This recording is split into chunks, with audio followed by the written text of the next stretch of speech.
When someone accuses you, criticizes you, or questions you in a way that feels unfair, your first instinct is probably to explain yourself, to show them the truth, to make them understand your side. That feels natural because we've been trained to believe that defending ourselves clears our name. But in reality, defending yourself does something you don't realize in the moment. It tells the other person that their words carry enough power to put you in a position where you have to prove yourself. And the moment you do that, you've stepped into the wrong role. Think about it like this. When you defend yourself, you're walking straight into a courtroom where the other person is the judge. You're handing them a gavel and saying, "Decide if I'm guilty or innocent." That doesn't sound like power. That sounds like submission. And the truth is, they never had that kind of authority to begin with. By defending yourself, you actually give them control over the conversation, even if they don't deserve it. You shift from being an equal to being someone trying to earn approval. That's why defending is dangerous. Now, this doesn't mean you shouldn't clarify when there's confusion, but clarification and defense are two completely different things. Clarification is calm, factual, and grounded in confidence. Defense, on the other hand, is reactive. It's emotional. It's you scrambling to prove your worth in someone else's eyes. And that difference matters because people don't just hear your words, they feel your energy. The moment you start defending yourself, your tone and body language reveal that you're under pressure, and that weakens your position without you realizing it. What most people don't realize is that defending yourself actually keeps the conflict alive. Imagine someone says, "You're always late," and you respond with, "No, I'm not. I was on time yesterday and the day before." Now you're arguing inside the frame they created. The focus is no longer on whether their statement is even fair. It's on whether you can disprove it. And the more energy you spend defending, the stronger their accusation looks. They don't have to work hard anymore because you've taken on all the work of proving. That's the trap. Here's the deeper problem. When you defend yourself, you're operating from a place of insecurity, even if you don't see it that way. Because if you were completely secure in who you are, their words wouldn't pull you into proving anything. Think about the strongest leaders, the most confident people you know. They don't rush to defend themselves against every comment or criticism. They stand steady. They let words bounce off them. That doesn't mean they don't care. It means they know that defending themselves is not the same thing as standing in their truth. Defending is also short-term relief, but long-term damage. In the moment, it feels good to throw back explanations or arguments because you think it sets the record straight. But later, you realize you've actually validated the other person's power. You've shown them exactly how to push your buttons and get a reaction. People remember that. And once they know they can pull you into defense mode, they'll use it against you again. So by defending, you're training people on how to control you, even if that's not your intention. The reality is this: the most powerful people don't defend themselves because they don't accept the premise that they're on trial. They know their value isn't determined by someone else's words. They know their truth doesn't require permission. And they know that defense doesn't prove strength, it proves pressure. So the next time someone comes at you with a criticism, before you rush to explain yourself, pause. Notice the pull to defend. Because the very act of defending is silently telling the other person, "You're right, I owe you proof," when in fact, you don't. Every conversation operates inside a frame. A frame is simply the perspective that sets the rules for how the conversation unfolds. Whoever controls the frame controls the direction, the tone, and the outcome. Most people don't even realize a frame exists, and because of that, they walk into someone else's frame without question. That's when arguments spiral out of control. The person who sets the frame dictates the game, and if you're not aware of it, you end up playing by rules you never agreed to in the first place. Think about a time when someone accused you of something. The moment you start explaining or defending, you've already accepted their frame that you owe them proof. They've set the terms and you've stepped inside it. That's why you feel cornered, because you're no longer in control of the direction. Controlling the frame doesn't mean being aggressive or manipulative. It means recognizing when someone is trying to box you into a role you don't belong in and having the confidence to step outside of it instead of playing along.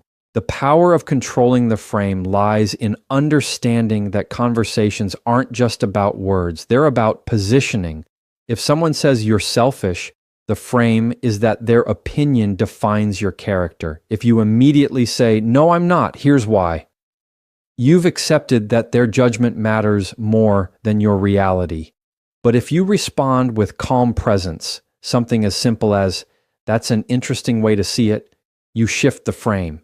You're no longer in their courtroom. You've reestablished yourself as equal, not as the accused. Frames show up everywhere, in the workplace, in relationships, even in casual conversations. For example, if a boss says, "You're not working hard enough," and you instantly start rattling off your accomplishments, you've accepted their frame of inadequacy. Instead, you could say, "Help me understand what you mean by hard enough."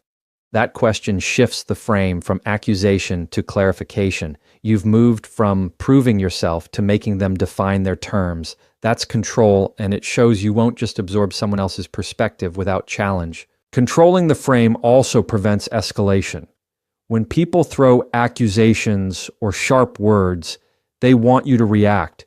They want you inside their frame because that's where they feel powerful. But the moment you refuse to play that role, the energy changes. They may push harder at first, but eventually they realize you're not giving them the fuel they expect. Instead of defending, you're calmly redirecting. Instead of explaining, you're holding steady. And that stability forces the other person to adjust because frames only work when both people agree to them. It takes practice to notice frames in real time because most of us are wired to respond instantly. But once you start paying attention, you'll see them everywhere. Every time someone says, "Why are you always," or "You never," they're setting a frame. Your job isn't to prove them wrong. Your job is to decide whether you accept that frame or reshape it. Sometimes that means asking a question. Sometimes that means staying quiet. Sometimes it means calmly saying, "That's not how I see it." Each response keeps you outside their box. The key is remembering that control isn't about dominating the other person. It's about not letting them dominate you. When you control the frame, you keep your power. You keep your dignity. You keep the ability to decide how the conversation goes instead of being dragged into battles you can't win. The person who controls the frame doesn't have to be the loudest or the sharpest. They just have to be the one who refuses to step into someone else's story and instead writes their own inside every interaction. One of the hardest skills in communication is learning how to acknowledge what someone says without feeling the need to justify yourself. Most people blur those two together. They think acknowledging is the same thing as agreeing, so they immediately go into defense mode. But acknowledgement is not agreement. It's simply showing you heard the words without stepping into the trap of proving yourself. The moment you add justification, you hand over your power. But when you stop at acknowledgement, you keep control of the conversation and protect your confidence. Let's say someone says, "You don't care about me." Your natural instinct might be to argue back, list the things you've done, or explain how much you actually care. That's justification. But when you do that, you've accepted their frame and placed yourself on trial. Acknowledgement sounds different. It might be as simple as, "I hear that's how you feel." Notice the shift. You're not agreeing with them. You're not defending yourself. You're simply recognizing their perspective without allowing it to define you. That's the power of acknowledgement. Acknowledgement works because it diffuses tension instead of adding fuel. When people come at you with accusations or strong emotions, they're often looking for a fight. They want you to defend because defense keeps the conflict alive. But when you acknowledge calmly, the wind comes out of their sails. They expect pushback, but instead you give presence. That pause forces them to reconsider their approach because without your justifications, they have nothing to argue against. It's like dropping the rope in a tug of war. The game stops when you refuse to pull. The biggest mistake people make is believing that if they don't justify themselves, they'll look guilty. But the opposite is true. Justification shows insecurity. It shows that the other person's words got under your skin enough to make you scramble for explanations. Acknowledgement, on the other hand, shows strength. It communicates, I'm steady, I heard you, and I don't need to prove myself. That kind of presence carries authority. It doesn't silence the other person, but it removes their power to drag you into endless explanations that never satisfy them anyway. Here's a workplace example. Your boss says, you dropped the ball on this project. A defensive, justifying response sounds like, I didn't drop the ball, I was waiting on someone else, and here's why it wasn't my fault. That only digs you deeper. An acknowledgement sounds like, I hear your concern. Can you clarify where you felt the ball was dropped? Notice the difference. You're not groveling, you're not excusing, you're opening space for clarity. You move the focus away from defense and toward understanding, which keeps the frame balanced instead of tilted against you. In personal relationships, this tool is just as powerful. When a partner or family member throws an emotional accusation, you don't win by explaining yourself into exhaustion. You win by listening without defensiveness. A simple acknowledgement, I get that you're upset, or I see that this matters to you, goes farther than a 10-minute explanation. People don't always want proof. They want to feel heard. And when you separate acknowledgement from justification, you give them that without sacrificing your dignity in the process. That's how respect is built. The discipline here is restraint. It's resisting the temptation to prove yourself right. It's knowing that acknowledgement alone is enough. It's practicing the calm confidence to let someone's words exist without feeling like you owe them an essay in response. Over time, this becomes second nature, and you'll notice people respond differently to you. The ones who used to bait you into defense won't get the same satisfaction.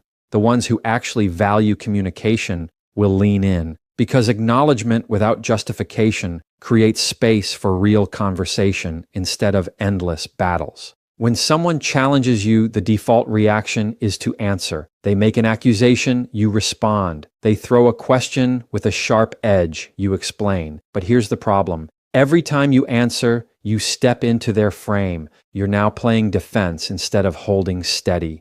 A stronger move is to replace answers with questions. Asking instead of answering changes the balance of power. It takes the pressure off you to prove yourself and places the responsibility back where it belongs, on the other person to explain their words, their assumptions, and their reasoning. Imagine someone says, "Why are you always so difficult?" The typical reaction might be to defend yourself with reasons, "I'm not difficult, you just don't understand me. I was only trying to..." That's answering, and answering traps you. A better response is to calmly ask, "What makes you say that?" That simple question shifts the focus. Instead of you scrambling to prove you're not difficult, they now have to unpack their own accusation. The conversation changes from you proving your innocence to them clarifying their position, which is where the accountability belongs. Questions have a unique power because they slow down the pace of conflict. When someone is trying to provoke, they want speed. They want a quick defensive reaction. They want to see you flustered. But a calm question interrupts that rhythm. It forces the other person to pause and think. It turns the spotlight back onto them. And in that pause, you regain control. That's why asking is not a weak move. It's one of the strongest moves you can make in communication. It shows composure, and composure always carries authority. Another example, let's say someone tells you you're not committed to this team. The knee-jerk answer is to list everything you've done, all the late nights, all the effort, but that's answering, and answering is defending. Instead, try asking, what makes you feel that way? Or, what does commitment look like to you? Those questions don't just protect your position, they open space for clarity. Many times you'll find the accusation is vague or rooted in emotion, and when asked to explain, the other person realizes their words don't carry as much weight as they thought. The beauty of asking is that it's disarming without being aggressive. You're not fighting back, you're not shutting down, you're simply redirecting the energy. It's like holding up a mirror instead of a shield.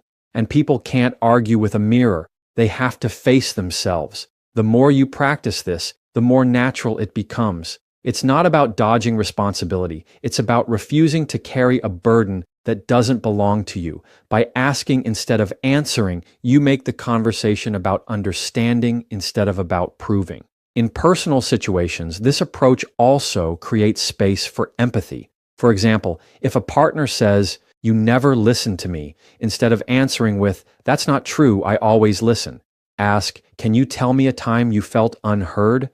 That question doesn't just diffuse conflict, it digs into the root issue. Asking shows that you're open to dialogue, but without taking on unnecessary blame. It shifts the interaction from battle to exploration, and that change can transform tense conversations into meaningful ones without you losing your grounding. This tool works because questions signal confidence. Insecure people rush to answer. Grounded people take their time and redirect with curiosity. It's not about interrogation, it's about maintaining balance. The moment you start asking instead of answering, you change the rules of the conversation. You no longer look like someone desperate to prove a point. You look like someone who isn't shaken by what's being said. And that shift in energy speaks louder than any defense you could give because it shows you're steady enough to lead the direction forward. In every heated interaction, there's a choice. You can react or you can stay grounded. Reacting feels natural because it's immediate. Someone criticizes you, you snap back. Someone questions you, you rush to defend. It feels like protecting yourself, but in reality, reacting means you've given them control over your emotions. Staying grounded, on the other hand, is refusing to let their words dictate your state. It's keeping calm when they expect you to explode. It's steady tone, steady body language, steady presence. That steadiness is what communicates true strength. When you react, you hand over your power. You allow the other person to set the tempo and the tone of the conversation. They raise their voice, you raise yours. They throw an accusation, you scramble for a defense, and the entire time they're controlling you without even realizing it. But when you stay grounded, the roles flip. You're not matching their energy, you're holding your own. And when you hold steady, the contrast between your calm and their chaos is undeniable. People notice it. It changes the dynamic immediately. Grounded doesn't mean emotionless. It doesn't mean you don't care. It means you've trained yourself to pause before responding. That pause is where your power lives. In that moment, you're choosing not to be pulled by someone else's storm. You're choosing to breathe, to listen, to respond in a way that reflects your values, not their provocation. Most conflicts escalate because both sides are reacting to each other like dominoes. But if one person refuses to tip over, the chain reaction ends. That person is the grounded one, and that's who holds the real authority. Here's a practical example. Someone says, "You're so irresponsible."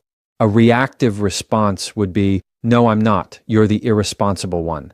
That fuels the fire. A grounded response could be silence, a calm breath, or a simple, steady acknowledgement like, "I hear that's how you see it." Notice the difference? One keeps the cycle spinning, the other stops it cold.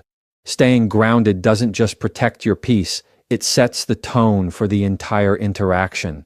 It tells the other person, "I won't play your game," without ever having to say those words. The hardest part about staying grounded is that it requires self-control in moments when your emotions want to take over. Anger, defensiveness, embarrassment, they all push you toward reacting. That's why grounding is a skill you have to build. It's about practicing calm even when it feels unnatural. Over time, you train your nervous system to slow down instead of speed up in conflict. The more you practice it, the more natural it becomes. And when it becomes natural, you start to carry that steadiness into every area of your life. What makes grounded people stand out is that they're not easy to manipulate. When you're reactive, anyone who wants to get under your skin can succeed by pressing the right button. They know exactly what to say to trigger you, but when you're grounded, those buttons don't work anymore. Their words might sting, but they don't control you. That makes you unpredictable in the best way because people realize they can't steer you with drama, guilt, or provocation. And that realization